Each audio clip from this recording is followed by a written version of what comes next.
Vamos continuar nessa aula a conversar sobre previdência complementar. Nós vimos que a previdência complementar para servidores públicos, ela vai ser ofertada na modalidade CD, tá? Então, o que é um plano de benefícios na modalidade CD? É aquele cujos benefícios programados têm seu valor permanentemente ajustado ao saldo da conta mantido em favor do participante. Então, significa que ele vai ter um valor estabelecido anualmente de contribuição, esse valor entra na sua conta e vai ser objeto de aplicações de investimentos, enfim, e a depender do sucesso dessa administração desse recurso, você vai ter um saldo maior ou menor, que vai reverter também num benefício que pode ser de maior ou menor valor. Já o plano de benefício na modalidade BD, tá? Que a gente adiante vai conversar sobre isso, é só para a gente já começar a conversar desde já para ir se acostumando, né? O plano de benefícios, quando ele tem, né, um valor definido, significa que os benefícios programados, eles têm, né, um valor ou nível previamente estabelecido, tá? E o custeio desses benefícios que tem um valor a ser pago lá adiante já estabelecido, vai ser determinado atuarialmente de forma a assegurar a sua concessão e manutenção. Então, plano de benefício de caráter previdenciário na modalidade BD, de benefício definido, nesse caso, os benefícios programados têm um valor ou nível previamente estabelecido. E para chegar nesse valor ou nível previamente estabelecido, é preciso ter sempre, né, o cuidado atuarial de determinar um patamar de contribuições que consiga chegar nesse valor estabelecido. Plano de benefício na modalidade CV, tá?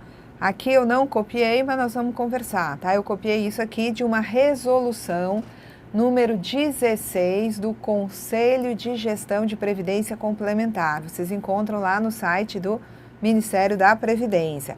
O plano de benefício, né, de contribuição variável, a característica dele é que a contribuição varia no decorrer do tempo para constituir o montante que depois vai ser pago ao indivíduo. Então, aí você teria uma, né, situação onde CD, a contribuição é definida, mas o valor lá na frente do benefício vai depender do saldo, tá? Não se conhece esse valor. BD, tá? O BD, ele tem o valor lá na frente pré-estabelecido e são feitos estudos atuariais para garantir esse valor. E quando se tem um plano de contribuição variável, significa que os patamares de contribuição no decorrer do tempo, eles podem ser alterados. Vamos lá. Então, os planos de benefício são elaborados pelas entidades e eles vão dispor sobre a forma de financiamento e de pagamento de diferentes benefícios previdenciários, tá? Então, as modalidades, conforme nós já vimos, benefício definido. O valor do benefício é definido em regulamento como sendo um percentual da última renda, tá? Mas o valor da contribuição vai variar ao longo dos anos para garantir esse valor. Quando o participante reúne condições para se aposentar, o benefício será calculado de acordo com as regras estabelecidas no contrato que ele firmou, obedecendo-se o regulamento do plano de benefício. No caso de contribuição definida, ele é muito próximo de um sistema de poupança individual, formado, né, por contribuições definidas previamente e depositadas tanto pelo, né, participante quanto pelo ente público como patrocinador, tá? E o que o participante vai receber na época da aposentadoria depende do que foi acumulado, dos montantes acumulados na conta individual, do período em que os depósitos foram efetuados e da rentabilidade obtida nas aplicações financeiras. Então, aquele valor pré-estabelecido, contribuição definida, é feito todo mês, pode mudar de ano para ano aquela contribuição, pode ser vamos dizer assim, recalculada, mas a ideia é de que os valores vão ser aplicados, o sucesso do investimento, o tempo em que se faz esses depósitos, tá? O valor da própria contribuição é que vai definir o montante que lá na frente vai gerar os pagamentos de benefícios, tá? Então, o plano de contribuição variável, tá? Tem a junção das características da modalidade contribuição definida e benefício definido. E o regulamento vai definir qual é a variação dessa contribuição necessária para que o participante obtenha aquele valor pré-estabelecido lá no contrato.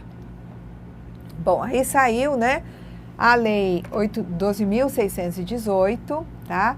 E essa lei diz que os planos de benefício oferecidos pela FUNPRESP, seja do Executivo, Legislativo ou Judiciário, vão ser estruturados conforme manda a Constituição. A FUNPRESP é um fundo de pensão que oferece plano de previdência complementar para servidor público federal e vai ter que estruturar planos na modalidade de contribuição definida, tá?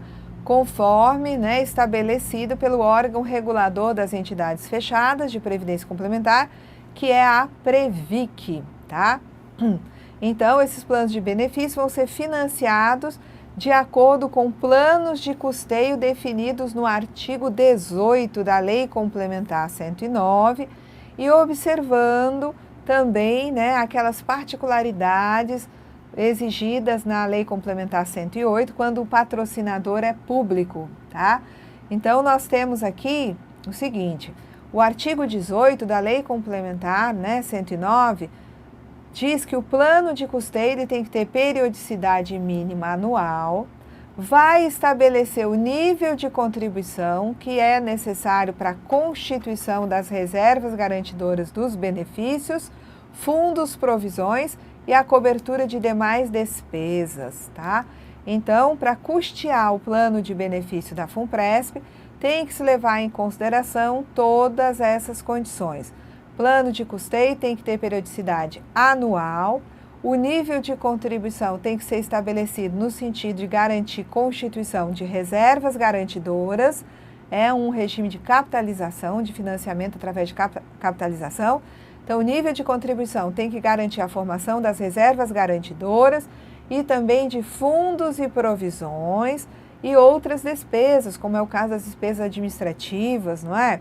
E o regime financeiro de capitalização, ele é obrigatório para benefícios de pagamento em prestações que sejam programadas e continuadas. Então, observados critérios que preservam o equilíbrio financeiro e atuarial, o cálculo das reservas técnicas atenderá às peculiaridades de cada plano de benefício e esse cálculo de reservas técnicas deverá estar expresso em nota técnica atuarial de apresentação obrigatória, incluindo todas as hipóteses utilizadas, tá, para cálculo dessas reservas. Isso deve, né, toda essa questão atuarial leva em conta as características da massa e da atividade desenvolvida pelo patrocinador ou instituidor. Quando eu falo em características da massa, é daquele grupo de trabalhadores, grupo de servidores. Então, né, eu tenho que respeitar tanto o equilíbrio financeiro quanto o atuarial, tenho que estabelecer reservas técnicas, que vão depender do que está previsto em cada plano de benefício, e o cálculo dessas reservas técnicas deverá estar expresso em nota técnica atuarial, que é obrigatória a apresentação dessa nota técnica atuarial, tá? E toda nota técnica atuarial tem que levar em consideração aqueles diversos grupos, grupos homogêneos, particularidades daquele grupo, por exemplo, de servidores públicos que tem plano de benefício na FUNPRESP. Bom, as reservas técnicas, provisões e fundos de cada plano de benefício e os exigíveis a qualquer título deverão atender permanentemente à cobertura integral dos compromissos assumidos pelo plano de benefícios, ressalvadas excepcionalidades. Então, tudo isso a gente, né, passou a conversar, tendo em vista a previsão, tá? Eu pulei aqui, vamos lá, que está lá na Lei 12.618. Então, nessa lei, nós temos que os planos de benefícios oferecidos pela FUNPRESP, que é o Fundo de Pensão que garante plano de benefício de previdência complementar, não é? Aí para servidores efetivos federais já tem regime próprio e agora tem previdência complementar. Plano é estruturado na modalidade CD, tá? E o plano de custeio desses benefícios, desses planos de benefício, cada plano de benefício tem que ter o correspondente plano de custeio, tem que obedecer a tudo isso que nós examinamos aqui no artigo 18 da Lei Complementar 109. Periodicidade anual, né, estabelecimento de nível de contribuição que garanta a constituição de reservas, fundos, provisões e coberturas de outras despesas, regime financeiro para benefícios programados e continuados é de capitalização, tá? As reservas técnicas, a forma de calculá-las deverá estar na nota técnica atuarial de obrigação, de apresentação obrigatória, eu estou trocando sempre, tá? E as reservas, provisões e fundos de cada plano e os exigíveis a qualquer título devem atender permanentemente a cobertura integral dos compromissos assumidos pelo plano de benefício. Muito bem. Continuando aí com o artigo 40 da Constituição Federal, parágrafo 16. O que diz o parágrafo 16? Que somente mediante sua prévia e expressa opção vai se aplicar essas normas a respeito de previdência complementar, com estabelecimento de teto para os benefícios do regime próprio, ao servidor que tiver ingressado no serviço público até a data da publicação do ato de instituição do correspondente regime de previdência complementar, tá? Então, o servidor que tiver ingressado no serviço público até a data da publicação do ato de instituição do correspondente regime de previdência complementar pode fazer prévia e expressa opção pelo plano de previdência. Os que entrarem depois não tem como eles terem o total da sua remuneração, se ela passa do teto do regime geral, reverberando no valor de benefício. Então, quem entra a partir de 4 de fevereiro de 2013 no Serviço Público Federal, ele não consegue que o regime próprio dos servidores federais garanta uma aposentadoria de R$10 mil, tá? Agora, um servidor antigo, se ele tem a perspectiva de uma aposentadoria pelo regime próprio de 10 mil, e aí é instituída a previdência complementar, ele será obrigado a optar pela previdência complementar para poder garantir um recebimento de proventos de 10 mil? Não, se ele é servidor antigo, ele pode optar por permanecer no seu regime próprio, que vai garantir a aposentadoria toda. Não tem necessidade de complementação se ele não quiser, tá? A Lei 12.618 prevê um prazo de 24 meses, isso para servidores efetivos federais, prevê um prazo de 24 meses para aquele que já era servidor público na data do início da vigência da Previdência Complementar, poder optar por aderir à FUNPRESP, a quem será oferecido um benefício especial. Então, os servidores que já estavam lá quando da regulamentação do primeiro plano de benefício da FUNPRESP, eles têm a opção de ter ou não previdência complementar. Cuidado que previdência complementar é sempre de filiação facultativa. Mas o servidor novato a partir de 4 de fevereiro de 2013, que ele entra ganhando uma remuneração como servidor público de 10 mil. Se ele não optar pela previdência complementar, o que vai acontecer com ele é que ele só contribui sobre 4.159 para o próprio, e é esse o limite do benefício que vai ser pago pelo próprio. Se ele não usar da faculdade que ele tem, o novato, o servidor novato, de ter previdência complementar também, lá na frente ele só vai ter o benefício do próprio limitado ao teto do regime geral. Agora, o servidor antigo não. O servidor antigo, ele pode optar ou não. Para optar, ele tem esses 24 meses. Um servidor federal que queira optar pela previdência complementar oferecida pela FUNPRESP, ele tem 24 meses contados da data, da aplicação do regulamento de previdência, do plano de previdência complementar, ok? Então, vamos lá, só um pouquinho aqui. Então, o servidor efetivo federal que tiver ingressado no serviço público até a data da instituição do correspondente regime de previdência complementar, tá? O regulamento do plano de benefícios do servidor público federal, tá? Ele foi aprovado pela portaria de TEC-PREVIC 44 de 31 de janeiro. Só que essa portaria ela foi publicada em Diário Oficial em 4 de fevereiro. Então, significa que é este o divisor de águas. Quem entrou até a véspera dessa publicação é servidor antigo. Quem entrou a partir de 4 de fevereiro de 2013 é servidor novato. Vai ter que definir a sua vida no sentido só fica com o próprio ou se fica com o próprio e previdência complementar, tá? Então, vamos agora começar a conversar sobre o artigo 202 da Constituição Federal. Esse artigo diz que o regime de previdência privada de caráter complementar e organizado de forma autônoma em relação ao regime geral de previdência será facultativo e baseado na constituição de reservas que garantam o benefício contratado e regulado por lei complementar. Então, o regime de previdência, tá? Eu tenho, a previdência básica, que pode ser ofertada pelo regime geral ou, no caso de servidores efetivos, pelos diversos regimes próprios de previdência, e eu tenho a previdência complementar fechada ou aberta, tá? Muito bem.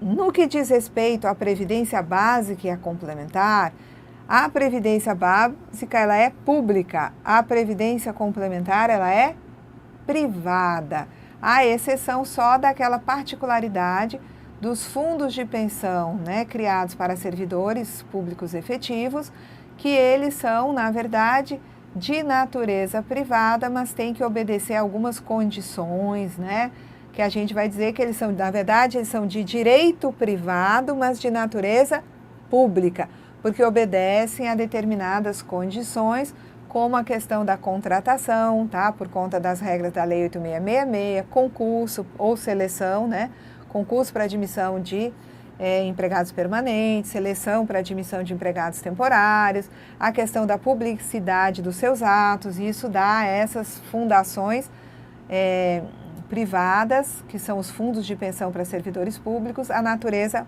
pública. Mas, no mais, quando eu falo de fundos de pensão que não são vinculados a servidores públicos, eu estou falando de entidades de natureza privada. Estou falando também, quando eu trato de entidades abertas, que são sociedades anônimas, elas são privadas também, tá? Bom, no caso da Previdência Básica, a filiação é obrigatória, no caso da Previdência Complementar, a filiação é facultativa. No caso da Previdência Básica, o regime de financiamento é de repartição. No caso da Previdência Complementar, o regime é de capitalização, baseado na constituição de reservas garantidoras dos benefícios. A Previdência Básica é regulamentada por lei, mas no caso da complementar, ela é regulamentada por lei complementar, tá? O regime de previdência complementar, ele é autônomo em relação ao regime geral. E para regulamentar a previdência complementar, nós tivemos em 2001 a publicação da Lei Complementar número 109, que, no seu artigo 1º, dispõe o seguinte: o regime de previdência privada de caráter complementar e organizado de forma autônoma em relação ao regime geral de previdência social é facultativo, baseado na constituição de reservas que garantam o benefício, tá? Nos termos do caput do artigo 202, observando-se o disposto nessa lei complementar. Então, essa é a lei que regulamenta o caput e os primeiros parágrafos do artigo 202. O artigo 202 diz que a lei complementar, que seria então a lei complementar 109, assegurará ao participante de planos de benefício de entidades de previdência privada o pleno acesso às informações relativas à gestão de seus respectivos planos. Esse é o princípio da transparência, onde você tem a garantia ao participante de planos de benefícios de entidades de previdência privada de pleno acesso a informações relativas a gestão dos seus respectivos planos. O parágrafo 2º do artigo 202 diz o seguinte, que as contribuições do empregador, os benefícios e as condições contratuais previstos nos estatutos, regulamentos e planos de benefícios das entidades de previdência privada não integram o contrato de trabalho dos participantes, assim como, à exceção dos benefícios concedidos, não integram a remuneração. Então, à exceção dos benefícios concedidos, não integram a remuneração dos participantes. Então, vamos lá. Contribuições do empregador, benefícios e condições contratuais previstos nos estatutos, regulamentos e planos de benefícios, não integram o contrato e não integram a remuneração. Só que no caso dos benefícios concedidos, eles não integram o contrato de trabalho, mas podem ser considerados como remuneração na medida que eles podem ser considerados como rendimento, tá? Então, veja só, uma pessoa que tenha um empregador patrocinando um plano de previdência complementar, porque quando existe patrocínio do empregador, o participante paga uma contribuição, o patrocinador também paga. Essa pessoa é mandada embora da empresa, ela pode reivindicar que repercuta no valor das verbas rescisórias a contribuição do patrocinador? Não. Por quê? Porque não integra, as contribuições elas não integram o contrato de trabalho, não vão repercutir, portanto, no cálculo das verbas rescisórias, tá? Bom, é vedado o aporte de recursos à entidade de previdência privada pela União, Estado, Distrito Federal e municípios, suas autarquias, fundações, empresas públicas, sociedades de economia mista e outras entidades públicas, salvo na condição de patrocinador, onde esse patrocinador nunca vai poder exceder com a sua contribuição aquela feita pelo participante. É o que a gente chama de paridade.